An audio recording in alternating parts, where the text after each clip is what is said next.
Sad feeling और happy feeling. तो ये दोनों चीज़ें मालूम क्या चीज़ें हैं? ये चीज़ें रिजल्टेंट हैं हमारी इमेजिनेशन का। अगर सही मायने में हम इमेजिन करना छोड़ दें तो आप यकीन मानिए सुख, दुख, तकलीफ़, पीड़ा, प्रेम सब कुछ ख़त्म हो जाएगा। क्योंकि हमारी इमेजिनेशन से ही हमारे अंदर रोमांच आता है। रोमांच कैसे आता है?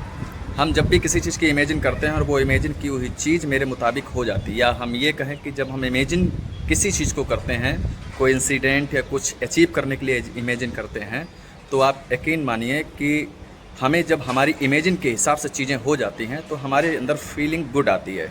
और जब वही इमेजिन के अकॉर्डिंग चीज़ें हमारे साथ में नहीं होती हैं तो फीलिंग बैड आता है। इसी इमेजिनेशन के इर्द गिर्द ही सब कुछ चलता है। अगर सही मायने में एडलर के मनोविज्ञान के अकॉर्डिंग अगर हम चलें तो वो ये बात कहते हैं कि मनुष्य की सारी खोज, उसकी सारी तकलीफ़, उसके सारे दुखों या उसकी हैप्पीनेस का जो कारण है वो है श्रेष्ठता की खोज। आदमी जो भी जहाँ पे है इस दुनिया में, वो ये कहते हैं कि दुनिया का चाहे सबसे सर्वोच्च एथलीट ही क्यों ना हो, कोई विश्व सुंदरी क्यों ना हो, कोई अपने करियर में सबसे चरम पे क्यों ना हो, हर व्यक्ति में हीन भावना होती है। यानी कि उसे लगता है कि उसकी इमेजिनेशन के हिसाब से कुछ ऐसी चीज़ें होती हैं जो हमें नहीं मिल पाती हैं। दुनिया में हर आदमी कुछ ना कुछ इमेजिनेशन करता ही रहता है।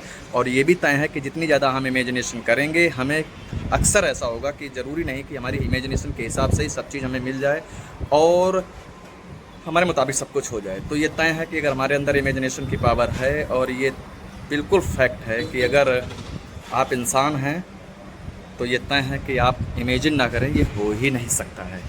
इसलिए कभी भी कुछ भी, कोई भी इमोशंस आपके पास आता है, सुख है, दुख है, बैड फीलिंग्स है, गुड फीलिंग्स है, ये आती ही रहेंगे। इनसे आप कभी नहीं भाग पाओगे। बस ज़रूरत होती है इसका एनालिसिस करने का सही से और सही मोड में इमेजिनेशन करने की।